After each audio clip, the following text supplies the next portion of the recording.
Kaviareň roka 2008 sa koná pod záštitou primátora mesta Košice Františka Knapíka a jej cieľom je pozdvihnúť úroveň kaviarní v Košiciach. Mesto Košice po dlhé roky v minulosti hlavne teda sa prezentovalo ako mesto pohostinné, ako mesto, kde sa ľudia radi stretávajú,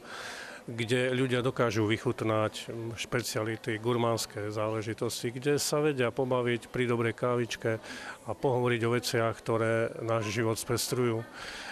Táto tradícia, tento kaviarenský duch mesta sa predsa len v posledných rokoch tak trochu vytratil.